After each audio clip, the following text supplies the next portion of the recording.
2021 সালের ভোট পরবর্তী হিংসার পুনরাবৃত্তি রুখতে বৃহস্পতিবার বীরভূম জেলা পুলিশ সুপারের দ্বারস্থ হলেন বিজেপি জেলা সভাপতি উদয় শঙ্কর ব্যানার্জি।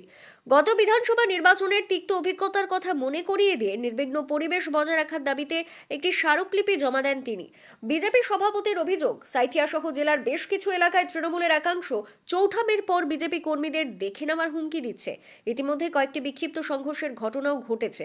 উদয়বাবুর দাবি, সরকার যে দলই গড়ুক না কেন, রাজনৈতিক হিংসা যেন সাধারণ মানুষের জীবন অতিষ্ঠ না করে। পুলিশ সুপারকে এই বিষয়ে কড়া পদক্ষেপ নেওয়ার আবেদন জানিয়েছেন বিজেপি নেতৃত্ব। সুপারের সঙ্গে দেখা করতে এসেছিলাম। বিষয় দেখুন, 2021 সালে আমরা ভোট পরবর্তী যে হিংসা বীরভূমের বুকে দেখেছিলাম, পাঁচটি মার্ডার, নানুর থেকে শুরু করে দুবরাজপুর থেকে শুরু করে প্রত্যেকটা জায়গায় যেভাবে ভোট পরবর্তী হিংসা, মার্ডার, রেপ যে ঘটনা ঘটেছিল, সেই ঘটনা যাতে পুনরাবৃত্তি না ঘটে। রেজাল্ট যাই হোক, ভারতীয় জনতা পার্টির সরকার আসছে, সেক্ষেত্রেও বলেছি, এবং সাথে সাথে যদি নেগেটিভ কিছু হবে না এটা নিশ্চিত, এখানে ভারতীয় জনতা পার্টির সরকারই আসছে এবং বীরভূমে আসানোরও ফল ভারতীয় জনতা পার্টি করতে চলেছে।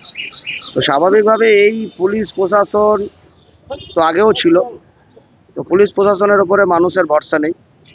তো আমরা যেভাবে দেখলাম যে নির্বাচনের দিন বা নির্বাচনের আগেও যেভাবে ইলেকশন কমিশন সুষ্ঠুভাবে শান্তিতে একদম ভোট করাতে পেরেছে, সেই জন্য আমরা এসপি সাহেবকে একটু অ্যালার্ট করার জন্য এসেছিলাম। যেহেতু উনি নতুন এসেছেন, 2021 সালে পোস্ট পল ভায়োলেন্সে এখানে ছিলেন না, তো ওনাকে একটা রিপ্রেজেন্টেশন দিলাম। ভোট পরবর্তীতে 2-3টে জায়গায় বিক্ষিপ্ত ঘটনা ঘটেছে। সাঁইথিয়া পিএসের আন্ডারে ইলেকশনের দিনে আমাদের ক্যান্ডিডেটকে এবং ক্যান্ডিডেটের ইলেকশন এজেন্টকে মারধর করেছে, মাথা ফাটিয়েছে। ইলেকশনের দিন রাত্রেবেলায় সাঁইথিয়া 16 নম্বর ওয়ার্ডে ঘটনা ঘটেছে। সর্বোপরি 2 দিন আগে কুনুরি গ্রামে সাঁইথিয়া পিএসের আন্ডারে ঘটনা ঘটেছে। সিউড়ি শহরের 6 নম্বর ওয়ার্ডে গত 2 দিন আগে ঘটনা ঘটেছে। বিভিন্ন শহরাঞ্চলে, গ্রামাঞ্চলে, বিভিন্ন জায়গায় তৃণমূলী যারা খুচরো নেতা, তারা বিভিন্ন বিজেপির ঘরে ঘরে গিয়ে থ্রেট করে আসছে যে 4 তারিখে দেখে নেব। এই সমস্ত বিভিন্ন বিষয় নিয়ে আমরা আলোচনা করতে যাই এবং একটা রিপ্রেজেন্টেশন দিতে এসেছিলাম, যাতে এই ধরনের কোনো ঘটনা না ঘটে, সেটা আগাম বার্তা, সেই বার্তা দিতে আমরা এসেছি।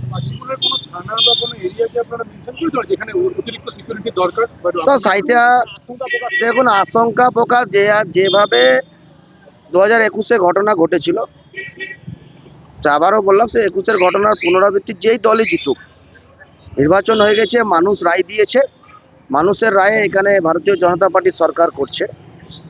তো স্বাভাবিকভাবে তৃণমূল যেভাবে এখন থেকে এই সাঁইথিয়া পিএস যেভাবে 3টে ঘটনা অলরেডি ঘটে গেছে, এবং সাঁইথিয়া শহরেও কিছু খুচরো তৃণমূলী নেতা বিভিন্ন ওয়ার্ডের ভারতীয় জনতা পার্টির কার্যকর্তাকে থ্রেনিং করছে।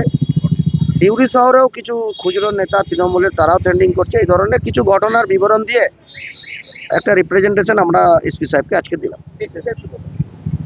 এসপি সাহেব একদম স্টেপ আগেও নিয়েছে।